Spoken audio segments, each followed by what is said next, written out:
Welcome to Voices from the Bench, a dental laboratory podcast. Greetings and welcome to episode 353 of Voices from the Bench. My name is Elvis. My name is Crash. My name's Barbara, actually. So this week we talked to a dentist and a lab technician that are changing the way we are doing full arch dentistry. Dr. Nilo Hernandez is not new to implants. He's been placing them for about 35 plus years, and he does his fair amount of full arch. Now, he made a list of 25 issues or problems that he has every time he does a conversion. 25. That's a lot of issues. Yeah. I have 99. And when he met past podcast guest Johnny O, I'm going to try his last name, Good, Johnny Orfanidis. I know I messed that up. Sorry, Johnny. When he met him years ago in Chicago, they set off to fix all 25 problems. Now, between Dr. Hernandez's experiences with placing implants and Johnny's experience with exocad and the lab side, they created the SIOS system. I love that name. It's a good name. Using a simple set of beacons or matchmakers, you can take any surgery workflow with any implant system and in just a few hours have a patient in a better than printed full arch. Nice. How does it work? What does it take? Well, let's find out. Join us as we chat with Dr. Nilo Hernandez and Johnny O. How do you say it? SIOS? That's it. Yes. SIOS. Yeah, this is interesting. So the whole idea is, what does SIOS stand for? I just had it. I am so Smile sorry. in one system. Nice. Smile in one system. I love it. So we got Dr. Nilo Hernandez. How are you, sir? Nilo. Sorry. I'm all over the place today. No bad. Okay. Dr. Nilo Hernandez. How are you, sir? I'm doing great. Thanks for having us. Absolutely. Yeah, thanks for coming on. And back by popular demand, Johnny O. I don't even know your last name. I just know it as O. That's fine. It's Orfanidis, but that's great. Thank you for having me on again. Orfanidis. Are you still in Florida? Yes. Yep. I am. Nice. In Tampa, yeah. Oh, wow. That's me. Okay, good. Good. Let's start off with Dr. Hernandez. Tell us kind of how you got to where you are today. I know you got a lot going on. I know you're busy. Well, that's an understatement, but there's not a lot of time for sleeping, I'll tell you that. The industry is needing some help, and Johnny and I have been busy beavers for the last 6+ years trying to solve some of the problems that were plaguing the implant arena, and especially the full arch flows. And we started this quest a bunch of years ago. We've culminated to the point that we're at now, which is very tried, very true, very absolute, and it's going to change the face of implant dentistry, especially the way full arches are done, and I believe into quite a bit into the future. So it's pretty exciting for all of us. So how did you and Johnny meet? That's a long story, probably a separate podcast, but It needs quite a bit of alcohol. yeah, and some of the stuff that happened, we probably shouldn't be airing. Anyhow, but we met at the Chicago show many years ago, introduced by a colleague of ours. I guess we hit it off. I realized that he was the missing piece that I was searching for many years. Awesome. I was finding some roadblocks along the way in what I was trying to achieve in developing a system that was easily incorporated into anyone's hands. And here comes Johnny, and we sat around having breakfast there at the Hyatt, and I kind of told him my idea, and he threw his fork down on the plate. I thought for a moment, I said, I think I just ticked this guy off. But in fact, he said to me, this is so amazingly funny. He says, I've been looking for that answer for a while. I've been looking for somebody to team up with that had the same mindset. Wow. So off we went to the races, and I said, well, I guess this is the beginning of something that's going to be special and laborious, and that it has been for sure. And here we are. I mean, here we are sitting with you on the verge of unveiling our system as Johnny and I refer to it, our baby, Oh yeah. on the verge of unveiling it this year or this coming year at the Chicago show. And again, I couldn't be thrilled, and I thank people like yourself that are willing to help us get the word out. And this is wonderful for both Johnny, myself, and the rest of the team. Awesome. So, Johnny, what the hell did he drop the bomb on you during some eggs and hash browns? Well, yeah, it's funny. I'm actually happy that when he said the missing piece, I'm glad he didn't use the missing link.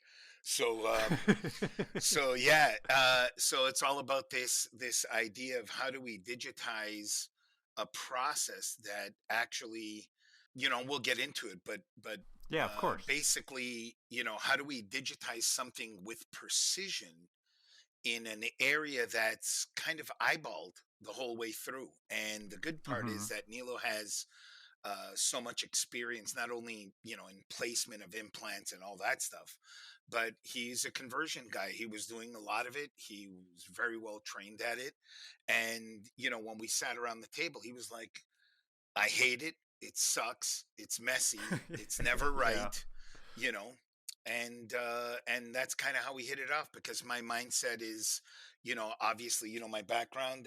I've been on the bench for quite some time, and had the fortune of dealing with a lot of digital early on in my career.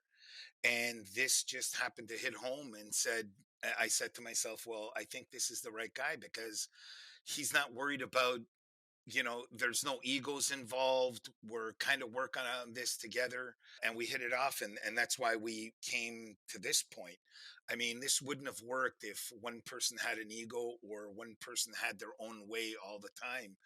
Yeah. But it was about collaboration and understanding both sides clinically and what the laboratory has to do. So you're saying Dr. Hernandez is an oral surgeon that doesn't have an ego?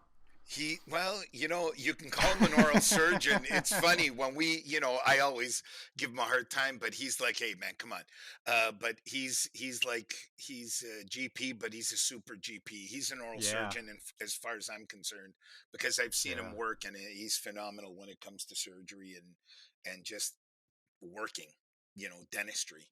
So, Dr. Hernandez, but you mentioned that you've been placing implants for 40 plus years. No, So, no, no, no, no. I mentioned for nearly 40 years.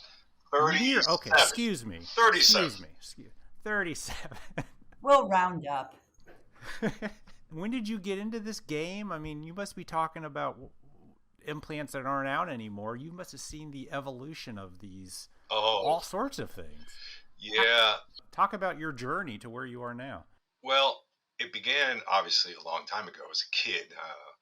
I met a gentleman, and he's passed now, and he kind of took me under his wing. He was a lab technician, by the way, a German lab technician. He used to call me a certain name, and I'd go to his lab and hang out and have lunch, and he taught me about teeth and how to wax up, and he took me through the entire process of learning what a dental technician does, and Nice.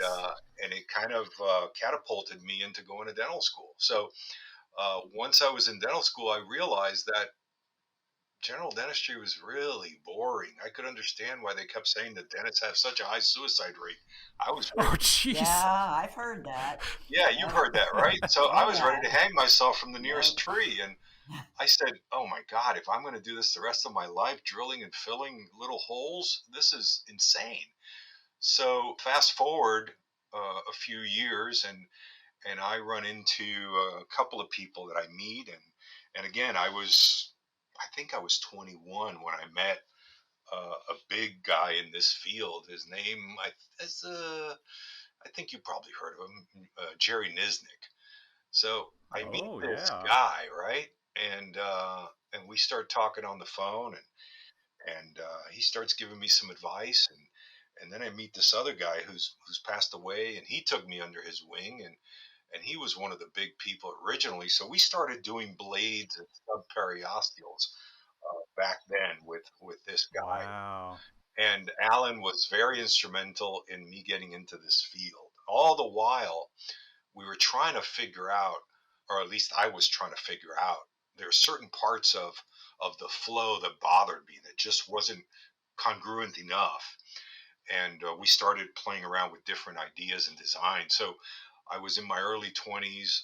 We didn't have computers back then, and the ones that we did have were DOS based. You remember those with the green screen. Oh, So sure. we were drawing stuff up in pencils.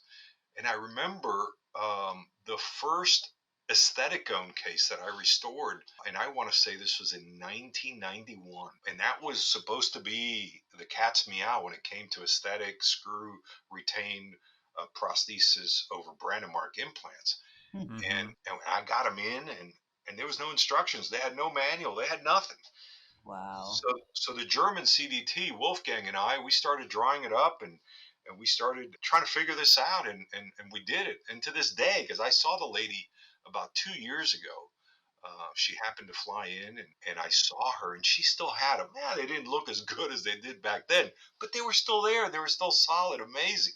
Wow. So that was kind of this thing where it was never just good enough. And when I met Johnny and I started telling him the problems that I was finding, and I had a piece of paper folded up in my back pocket, and I said, "Man, I have found these 25 problems Oh, that, jeez. that I am encountering on just about every single case, whether it's a sub, whether it's a full arch screw retain, a full arch cementable case. I am finding any bunch of these 25 problems in every single case, and it drives me nuts."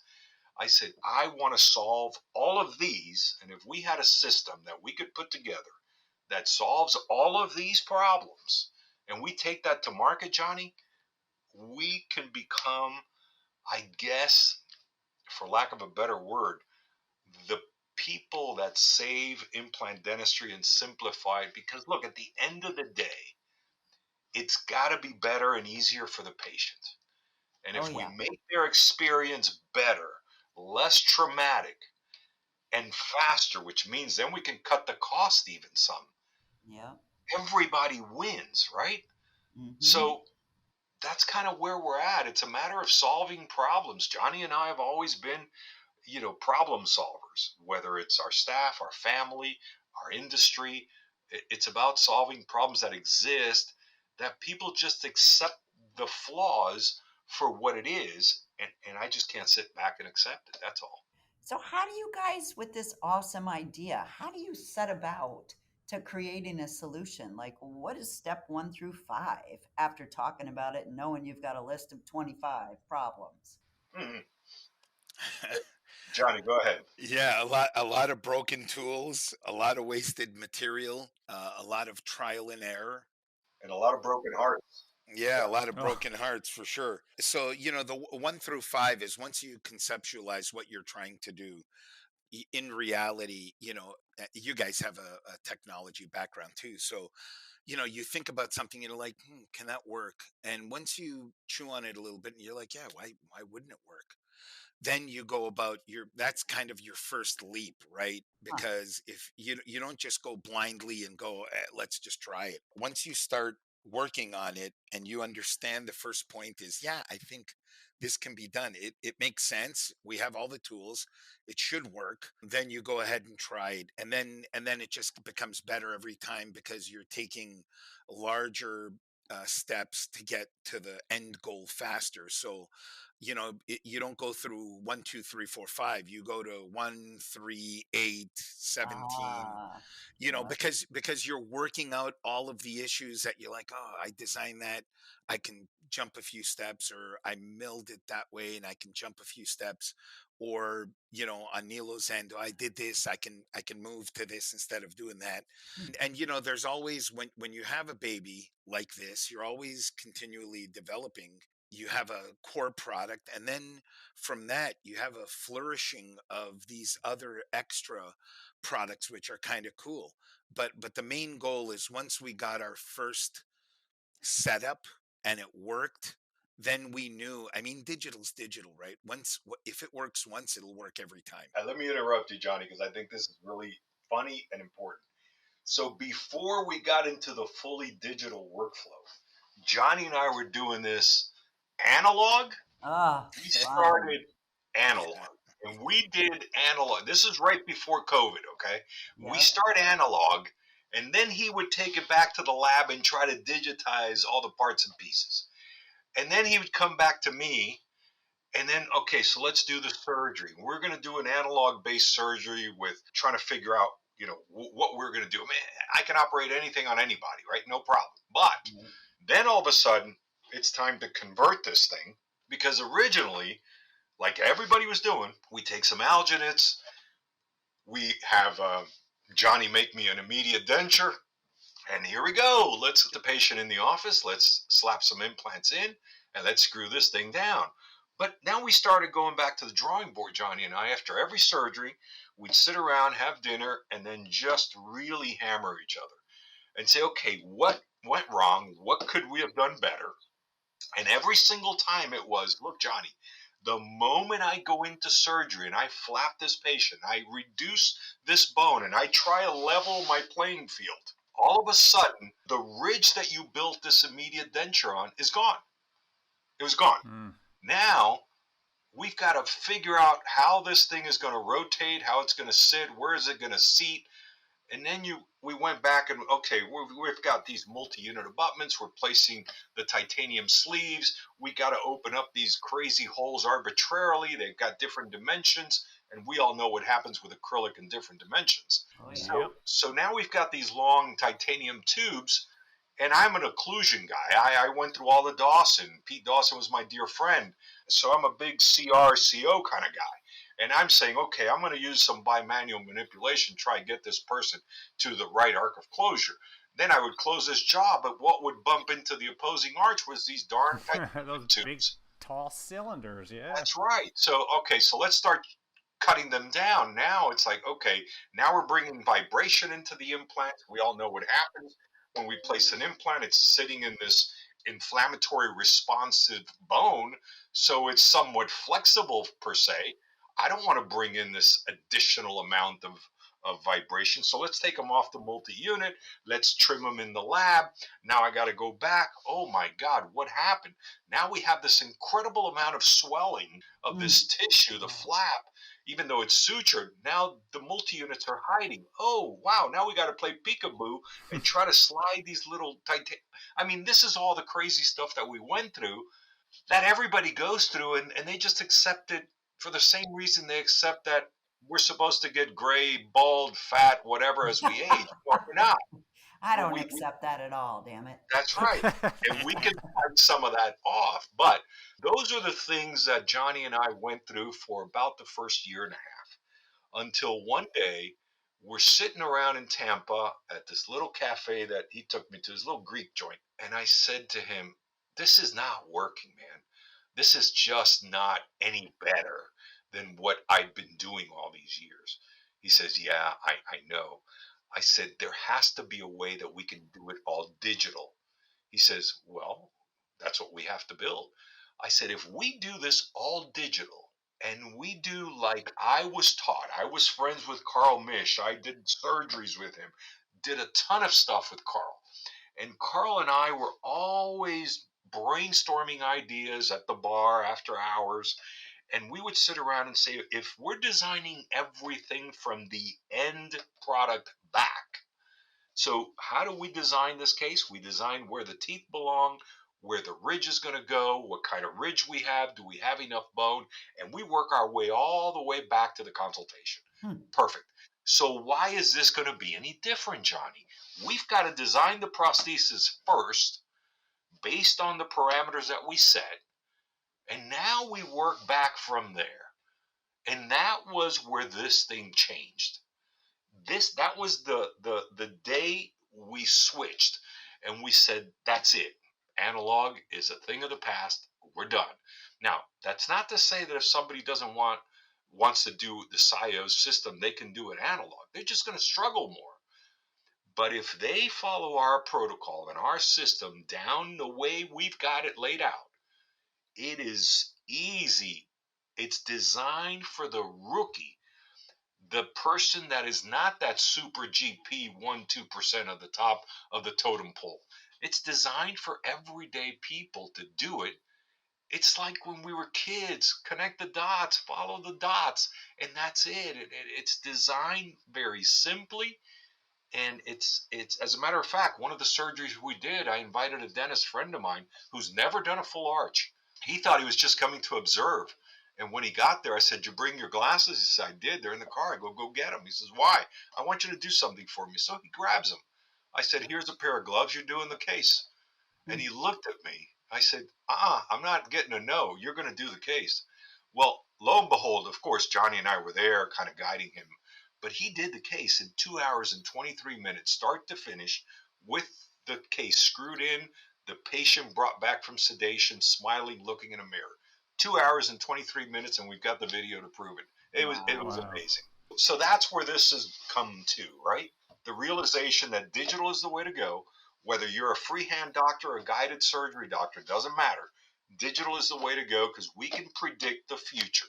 Johnny and I created a crystal ball for the dental implant arena with this SIOS system that creates the opportunity to eliminate a bunch of procedures, a bunch of steps, a bunch of time, a bunch of money, all the while cutting time in half, not having to do a denture conversion ever again, no Oh, verification jigs, no multiple appointments. I mean, you could predictably be done day one, the day of the surgery, and maybe, depending how that soft tissue heals underneath, maybe have to add a little bit. Or if you choose to redo the case, that's fine. But you're really not doing any major procedure. It's designed to make it dummy proof, and that's where we're at.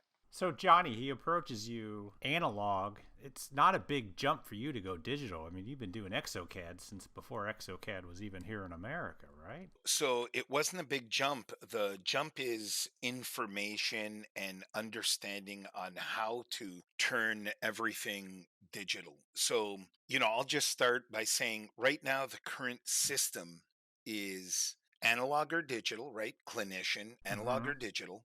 They send it to a lab. The lab 99.9% of the time digitizes whatever isn't digitized. true. They work and perform most of the manufacturing digitally, sometimes by hand. And then when it's outputted and it gets sent to the doctor uses some of the digital pieces and then they go into full analog.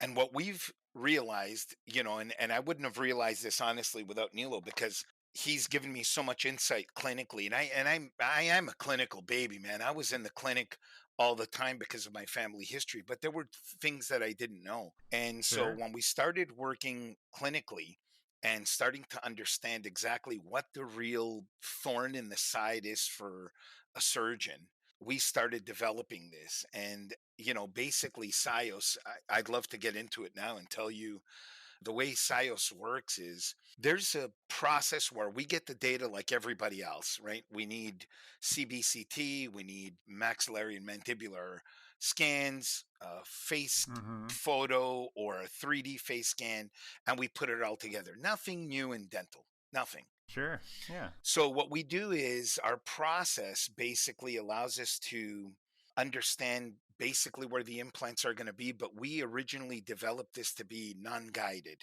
So we knew that if we can make a system work in a non-guided environment, it actually works better in a guided environment because now we're even closer to what the end result is going to be. So we design the case and we actually manufacture the prostheses in our special Mm-hmm. mill. Special meaning it's ours, not special meaning it's got 12 axes or anything like that. It's our mill. And basically it gets manufactured and we take that and we send it to the doctor's office and they place it in our mill, which is again specialized to us. And what happens is we then go ahead through the surgery. We have beacons, which I'll let Nilo kind of take over the clinical. But basically, they put in the beacons. They do all of their surgery. We get out of their way because who am I to tell Nilo, hey, we developed a great system. You need to change the 37 years of implantology, and you you, Yeah. you need to do it this way, right? That They doesn't won't. that doesn't work. Yeah. He won't. And even if he wanted to, it would be a bigger thorn in his side than doing it. Yep. And basically, once you're complete, once you take your data, the mill then goes ahead and completes the tissue surface and the implant situation. And in less than 30 minutes, you cut it off the sprues and you screw it right into the patient's mouth. So before I let Nilo get into it, the thing that I want people to that are listening to this podcast, I want them to hear this, that in every single prosthesis, I don't care if you're using photogrammetry or whatever you're using, in every single prosthesis, you're always going to have a variation because your assumption is incorrect that you started off with the implants being the immovable section. If we Mm-hmm. understand dentistry, occlusion is the number one immovable. It's the reference point that we have. So think about it this way: you have your teeth, your tissue moves, your bone moves, you have resorption, but your teeth are where they are. And your teeth have to be placed where they have to be. And I want you to think about that, because if we understand that, everything else is dynamic. Tissue's dynamic in surgery, bone is dynamic in surgery, implants are dynamic in surgery. So, Nilo, why don't you explain the process there once the puck goes into the mill and. I want to slow down real quick. Mhm, Yeah. You mentioned that you have a lab mill mhm. the prosthesis, so let's say an upper denture, palate and everything, flanges, everything. No, we actually mill it in the hybrid style. So, Okay, and then after surgery, and we'll get into what happens, you mill it again or you mill on the original? we mill on the original It's because like a 2 mil step. it's a little more than that. It's a 2 design, 2 mill, different location step. Okay, let's get into it. And that's our patented process. So let's walk through a case and then we'll just kind of talk about the whole thing. So patient comes in, needs an upper, you get all your records, and a lab designs the hybrid And manufactures it To to finish finish. to 98% finish. Yes. Okay. without the implant holes. Without the implant holes. I mean, it's like totally a solid piece. Yeah, it's an arch of a denture, exactly. Interesting. Okay. And then what? But before that, Okay, please. Yeah. that process that the lab, and that's why our dentist and our labs are going to be certified by us, because the process is so specific and is so exclusive. That precision that we are saying that people are going to achieve is based on the records being precise, the design being precise, and the lab being precise. Meaning, once we've established the bite and we establish it up front, it's like any other computer. You put in good information, you get good information out. Mm-hmm. So once we've established the bite, the arc of closure, and the jaw position, that's not going to change. Whether we've got the patient with teeth or without, that's not going to change. But we have to be able to reference that. Now, how do we maintain that reference? Now comes in our matchmakers. Our patented matchmakers are these beacons, and we have different designs of them based on whether we're doing a full arch, or, by the way, our SIO system works for even a quadrant or a segment. It doesn't even have to be a full arch. So it's multifaceted. Now, let's say that once we've established where those beacons are going to go, and we design and establish that on the CBCT, away from where the implants are going to go, where we assume that the implants are going to go, because again, everything is variable. The moment we bring the human into the equation, meaning the patient, things can change and many times do. So here we go.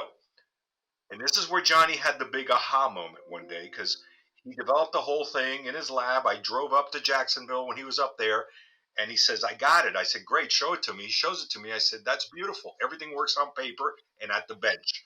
Now let's stick a human head on this and see what happens. And that's where then the change happens. So here we go. Now we go, and we have a surgeon that just walked off the street because we hired him for today. And this surgeon doesn't know anything about what we do, and that surgeon is going to come in and operate this case. And we're going to say, hey, Mr. Surgeon, Dr. Surgeon, you're going to place these 6 implants in this lower arch, which, by the way, is the more difficult one. You're going to place these 6 implants in this lower arch, and we are going to screw a prosthesis on at the end of your surgery that may or may not be the final prosthesis, but it's going to look, feel, and act as if it is. And the surgeon's going to look at us with this glass-eyed look and think we're crazy. But you know what? He's a contract worker. He's going to come in. He's going to do. And the reason I bring this example up, I want you to understand that it's that simple. Somebody that just off the street is just a surgeon. Now, we're going to say to this surgeon, by the way, you're going to place these beacons in these strategic positions because we're going to give them a simple surgical guide that we create. It's called our matchmaker guide.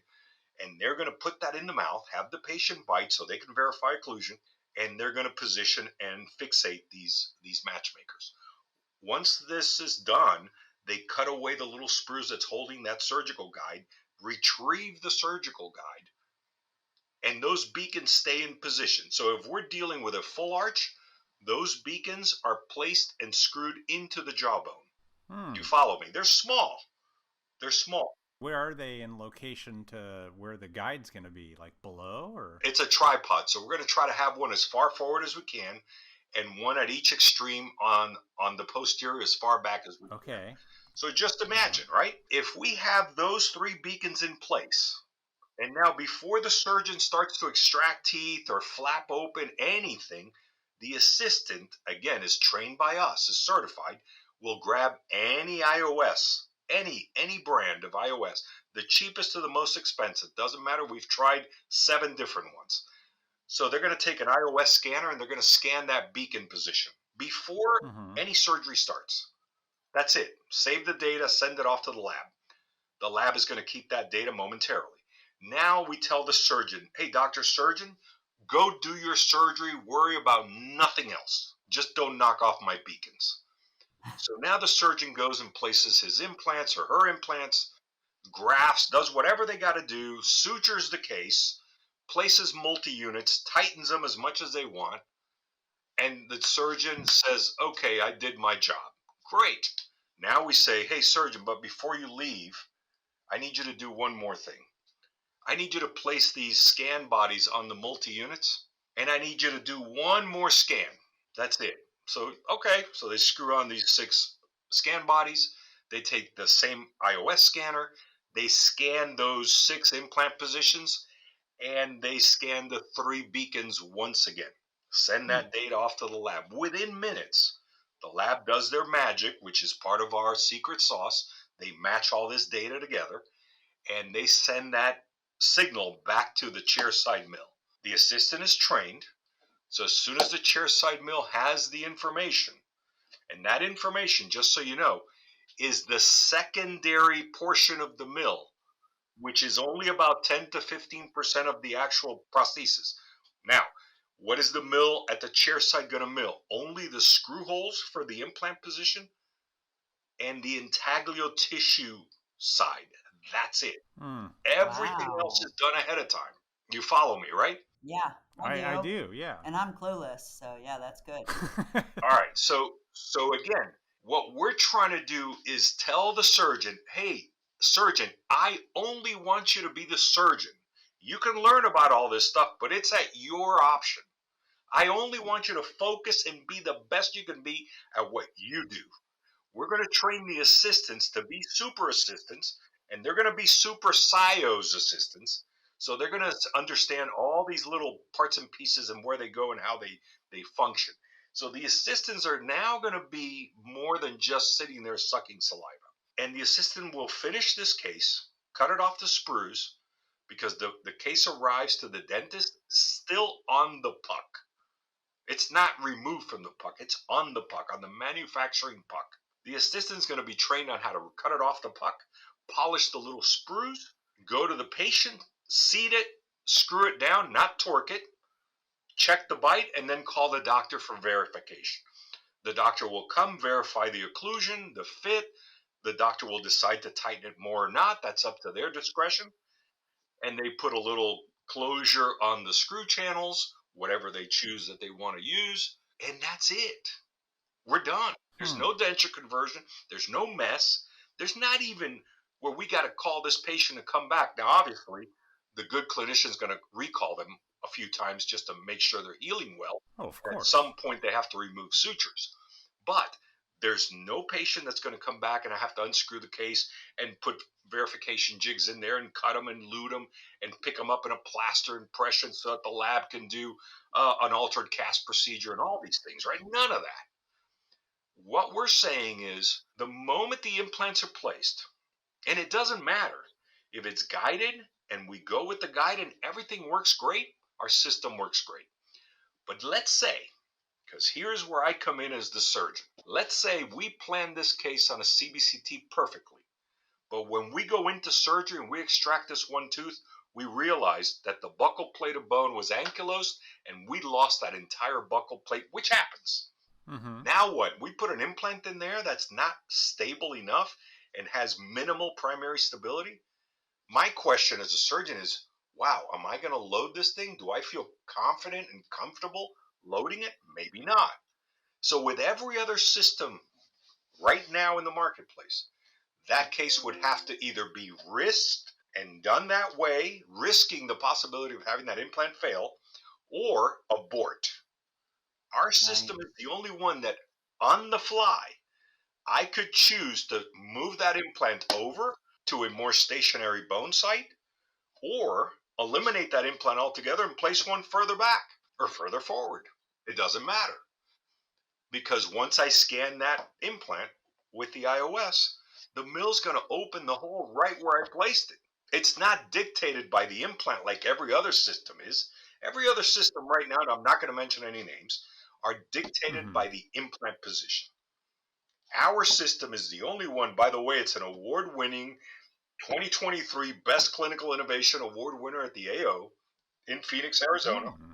Our system, and that's just a cheap plug there, our system is the only one that is agnostic to implants. I don't care what implants people use. It's agnostic to the implant position until after the fact. I don't care where they're going to place the implants. They can put them anywhere they want. Our system's still going to work. And I don't care if they want to do a PMMA from the beginning or they want to do a case that has a built-in titanium bar or a built-in Trilor or Trinia bar. It doesn't matter. Our system is designed to create the flow for all of that.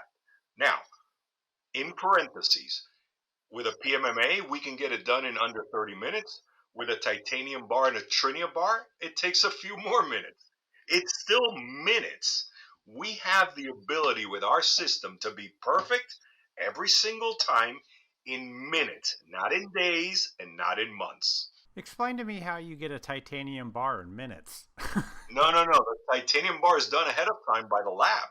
It already comes in the prosthesis. But you don't know where the implant holes are going to be. That's the beauty of the SIOs. So the chairside mill that does the last bit of milling can also mill titanium? Yes, sir. What tiny mill are you putting in an office that can do titanium? It's not a tiny mill, but it's not a huge mill. And the chairside mill is much smaller than the lab mill. And I'm not at liberty at this moment to tell you who the manufacturers are. But we have two manufacturers, one that we're more inclined to go with, which is a huge manufacturer known worldwide. And we're in the final stages of inking the parameters to our deal. And I'm hoping by Chicago you'll know who that partner is. But we've done it with no-name mills. We've done it with high-name mills. And as long as we put in our parameters, which are patented, and Johnny and I have a lot of patents on this system, it works every single time. How the hell do you guys find the time in both your day jobs to have patents and create a system such as this? Good question. What's time? Yeah. Johnny works 20 hours a day. I work. Well, he's a dental technician. We get that. That's not. But what about you? I thought you worked 3 days a week. No. See, I have a full-time dental practice by myself. I'm in Alabama, in the sticks. I can't find another dentist that would like to move here to learn from me and take over. I can't even do that. Heck, I can't even find a delivery for a pizza where I live. So imagine. And then I still run, besides the clinic, I still run 4 other businesses. Oh my God. God. They're all related to what Johnny and I are doing. All of them. So if I said to you that the only reason I'm still married is because my wife is a glutton for punishment, and that's true. Or that she never sees you.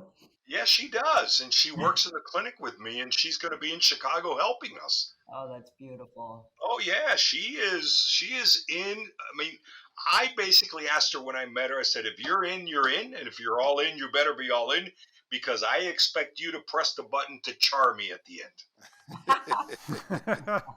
So she's in. Now, what that means is that she's an integral part of just allowing me to be me. And she knows that she's not going to change the stripes on this old dog.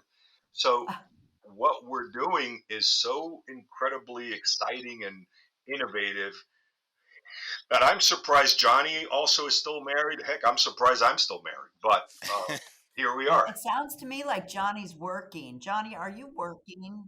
I I am, feel yeah, like I am working.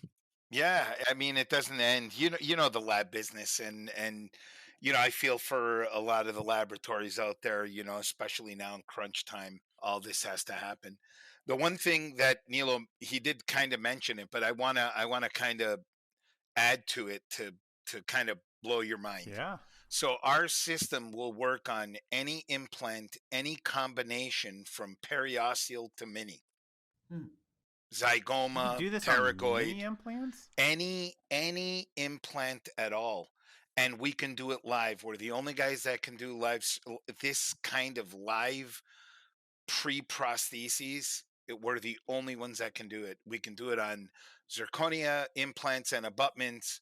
We can do it on basically any system that's out there. So the most important part after we said all this stuff is, so what about occlusion, right? Why is yours better? Why isn't photogrammetry sort of the king of the castle? Well, I'll tell you why. If your initial records are correct and we have the maxillary arch and the mandibular arch in the correct relationship, if they are correct, remember there's no more conversion. I'm not eyeballing anything. The system is digitizing the position because we are referencing an arch, a lower arch. I know you said upper arch, Elvis, and Yeah. the upper. You'll see that everybody uses the upper because they always have a fairly good reference when it comes to the vault of the palate, Sure. all that. So what do you do on a lower arch when your data never goes as far back as the retromolar or mylohyoid areas? You have your tongue. What do you do on a lower arch when you remove 6 millimeters of bone? Where are the landmarks? So our system, if the relationship is correct, we all know that in digital, nothing actually moves. The wax doesn't get hot, the articulator doesn't fall off the table. Yep. Yep. It's perfect. So when we output, our output is the only perfect part because it doesn't matter of where the tissue is if you took 1 extra millimeter of bone away or you took 1 millimeter less of bone away. It doesn't matter if you sutured a little heavy or you sutured light. It doesn't matter if one implant's a little higher than it should be and one's a little lower.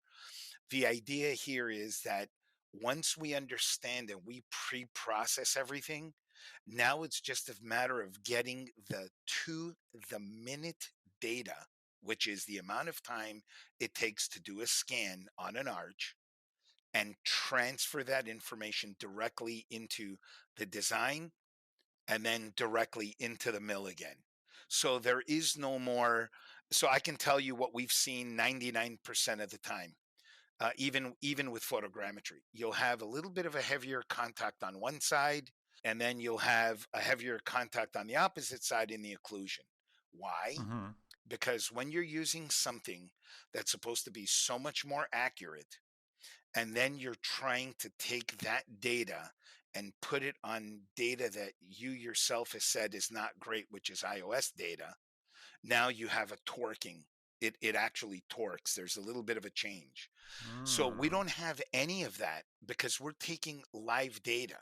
And you're saying, well, let's get to the nitty gritty, right? How about, isn't iOS not so accurate? See, the point is that we understand, and Nilo can explain this in real depth if you wanted him to, but implants are always going to move a tiny bit. Doctors, clinicians are squeezing the bone and they move. So even if our mills are perfectly aligned, we're going to have a 30 micron deviation in 5 axes, right? So Mm-hmm. once we get the prosthesis out, even if the implant moves a hair and gets activated, even if it moves 10, 15, 20 microns, it's not damaging anything. And the thing that we actually really have to look at is everything up until this point, and I will fight anybody on this. Anything done up until this point, all of the data that we've had actually started from integrated implants. So if there's going to be some old timers out there that understand that when Noble Biocare was doing bar work, we had to wait till everything was integrated so we can then scan with the touch scanner and then Yep. send it, right? Yeah, So yeah. so now we're bypassing all of that. And the only way you can look at dentistry and making it an improvement or doing an innovation is not about, hey, I want to reinvent the wheel.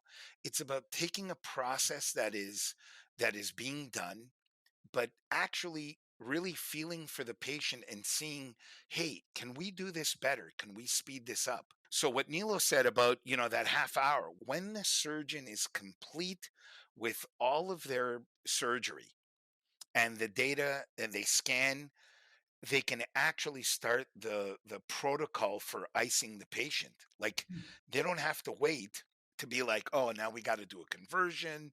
And you guys know the language that doctors use too. Oh, I can do that in 5 minutes. Everything's five Mm-hmm. minutes until the word until it's not, right? Right. Until it doesn't fit right.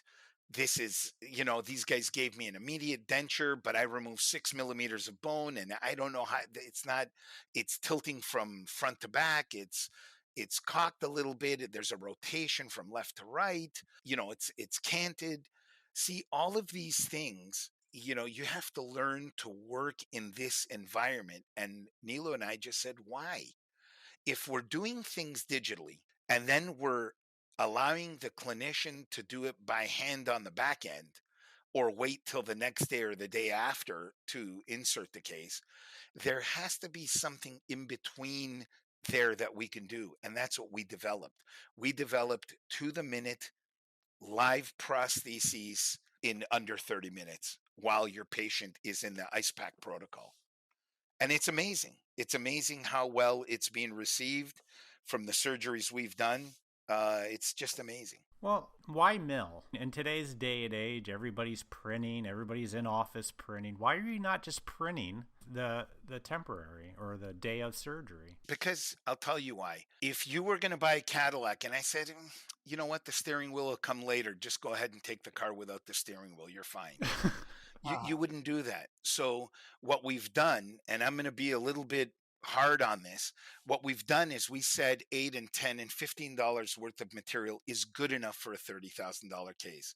It's okay for the patient to leave with a one color PMMA or one color printed situation, right? It's good enough. Mm-hmm. It's mhm. never good enough when it's on you. And that's one thing that I loved about Nilo. And we would do things and I would say a few things and he's like, we can't do that. I'm like, dude, it's only going to take an hour. He's like, but the patient is going to like blow up. We're going to have a lot of swelling and we're trying to minimize that because the patient's going to have pain.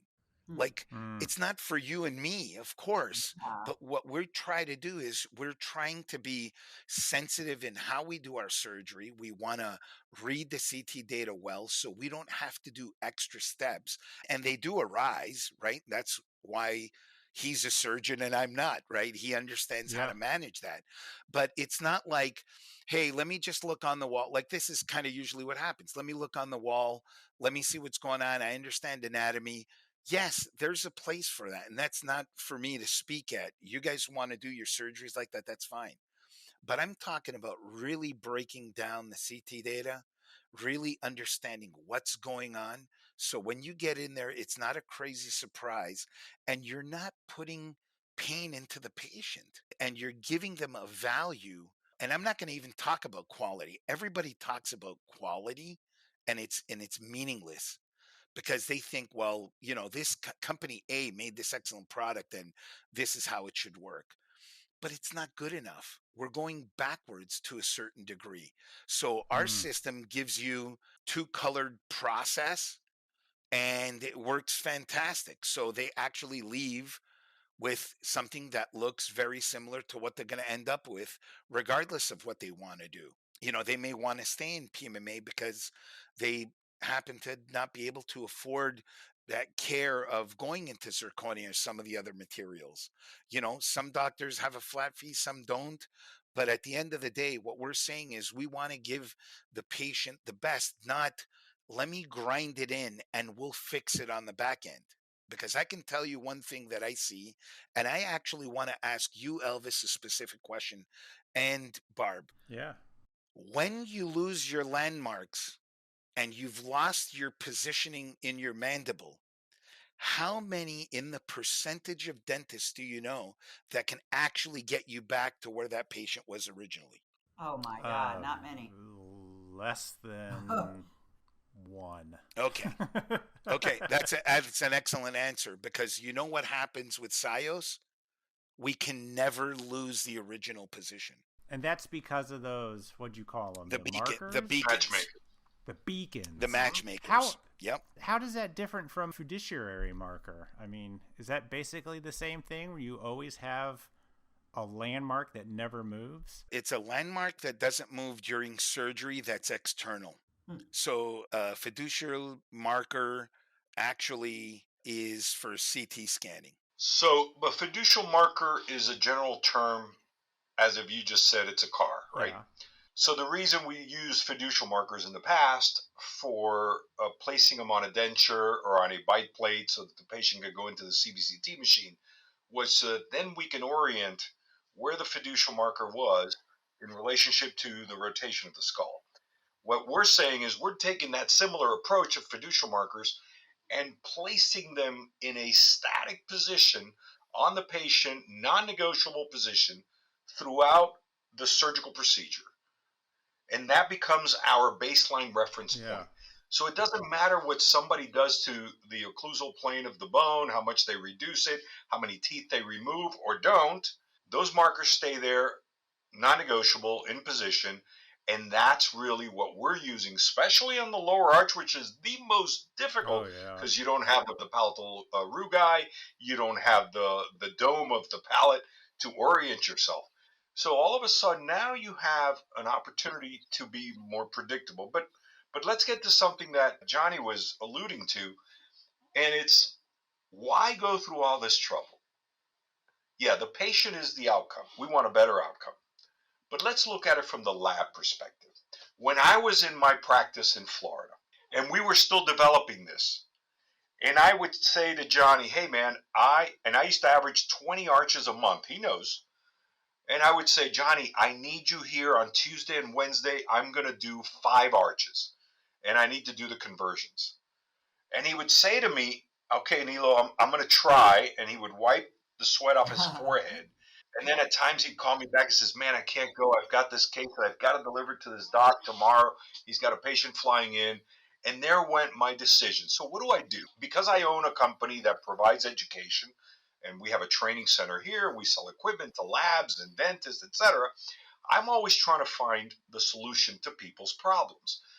So if the lab has, let's say, 5 key technicians, and only one knows how to do the chairside conversion, when that person is at my office doing a conversion for whatever they charge, $1,000 or whatever, you mean to tell me that in the entire market that lab services, there's only one dentist doing one arch that day at that time? Impossible. So from a lab perspective, that technician that came to my office and drove and brought all this material for 1,000 measly bucks, if they sat in the lab and cranked out dentistry for dentists, especially now at the end of the year, I believe and I bet dollar for dollar that they would be more productive in the lab and not driving around town Oh, trying to do a 100%. Oh, Yeah, we don't conversion make for money them. on the conversions. no We doubt. want the finals. Yep. My point. So from a lab perspective, and why I wanted to do this podcast with you was because I believe, and Johnny is a technician, and I was a technician before going to dental school. I believe that the biggest benefit here is for the lab partner. Why? Because all of a sudden, you now have the opportunity to be doing multiple SIOS cases at the same time anywhere in the world At different locations, yeah. Yeah, at different locations, and you don't have to send a technician to convert. that's a huge How about selling that point, for apples? doctor. Huge. Yeah. That's right. Like that's That's right. crazy. So let me go a step further. What if I said to you that in the amount of time that the lab involves, in the lab, manufacturing a prosthesis for Dr. XYZ, and all the steps and the verification jigs and the back and forth and the shipping and the receiving and the send back to the doctor and try-ins and the bite is wrong because the majority of Yep. dentists in this field, in the full arch field, they don't know how to reproduce a bite. Let's say that if I told you, Mr. Lab, you can get rid of all those extra steps and you can do 4 or 5 times as much production in the same amount of human time that you invest now on one case, come on, let's be business people. Can you drop your price just a little bit to open your market? Of course you can. I'm not saying you should. I'm not saying you will. I'm just saying you could, right? Yeah. So that was a problem that we were looking at, and how do we solve it? Well, SIOS solves that for our lab partners, which is why my interest and Johnny's interest to be at the LMT show and not at the dentist show. Why? Because the biggest partner for us, not just in SIOS, but in Quantum is the sales arm for SIOS. The biggest partner for us, the biggest alliance that we can make is with the lab partners. Because through them, we're going to meet their dentist. We're going to change people's lives. The lab is going to be more relaxed. They're going to produce more. They're going to be more predictable with less remakes. Every single lab that I know has an enormous amount of remakes. And you'll remake it for your dentist if he's a good accountant and pays on time, because you don't want to lose the account, Yeah, right? that's bullshit though. Yeah. But it's true. Okay. But most labs will, and they'll take it on the chin, Yes. right? What if I said to you that this brings such predictability to your flow that the possibility of this case failing because of the case, not because of a car accident or because they did a bad implant surgery to begin with. Let's just say the case failing, the distal saddles fracturing and blowing out the implant, which happens all the time. It isn't because the case came undone, the sleeves popped out of it, none of that. If I said to you, this is not going to happen, and you cut your remake and your take it on the chin rate down significantly, at the end of the year, you made more money, you had less headaches, and you have less gray hair. You can see me now. I am turning 60 years old next week. I have so much gray hair now, I think I look like I'm 80. But if my face was orange, I'd look like a politician. But the reality of it is that if we can help the labs streamline their operations, improve the lives of their current full arch clients, and bring new ones into the fold, wouldn't that make it better for everybody involved? Absolutely. It's a no-brainer. Right. And then we bring in another aspect to this. What about the thousands of oral surgeons, periodontists, and non-surgical prosthodontists that are in our country, just our country alone, thousands of them, that are not involved as much as they would like to be because of their referring doctors?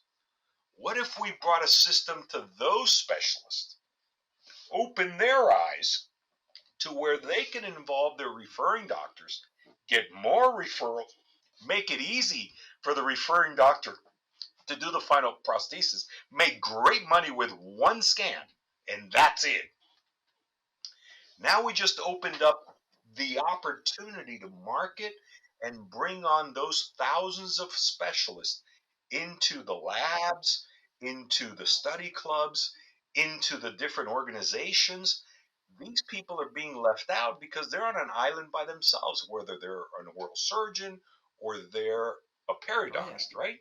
Yeah. This brings up tremendous opportunity. Let's face it, at the end of the day, what's happening is we're elevating dentistry. This is not about let's just bang something out. This is about changing the way dentistry happens. This is about a better product for the patient in the end. This is not about, hey, I'm going to be, and I've heard this and it really kind of struck a nerve. Hey, I'm self accountable. That is the biggest oxymoron, hidden underground statement I've ever heard. I'm going to be accountable to myself. What we're trying to do is elevate dentistry, especially in this full arch, especially what we've seen when it comes to occlusions, what we've seen in the changes. I mean, we're tracking these changes, and you wouldn't believe what I see. And I'm sure at some of the bigger laboratories that even have more data, I couldn't imagine what they're seeing if they're even looking at it. But our process is able to start with a position of the mandible and end in the same place and never lose that position. And if that doesn't elevate dentistry and make it more efficient, then, you know, then we're in a different place. But that's our goal. That's what we've Yeah. done. That's what we've achieved. Wow. Gentlemen, this is some fascinating stuff. I mean, Yeah. we're well over an hour, and I think we could go for another hour, but we need to wrap up. So you mentioned you're going to be in Chicago, but how can people find out more about this? To find out more about it, and really the purpose of this, and I wanted to invite everyone to a January 15th free webinar that we are hosting on Zoom, and we have capacity for up to 1,000 people only. And I'm offering 2 free CE credits for it. So whether they're labs or dentists, 2 free CEs. And it's a live webinar with Johnny, myself, and another one of our partners, Dr. Robert Miller.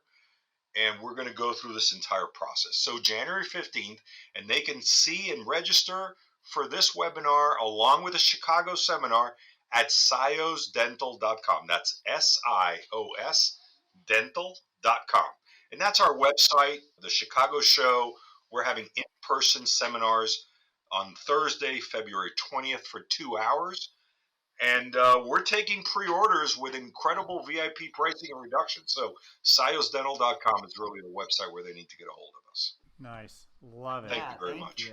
Yeah, thanks for talking about this. And it's so true. I mean, just these full arches, getting to the occlusion to the back to where you need it to be is the biggest challenge. And any way I can stop doing conversions, I'm game. I am 100% game. I am over it. Cutting dentures and sweating bullets is not my idea of a good time. So Johnny, Sios is the way. Dr. Hernandez, thank you so much. Thank you both. And, thank you for having us.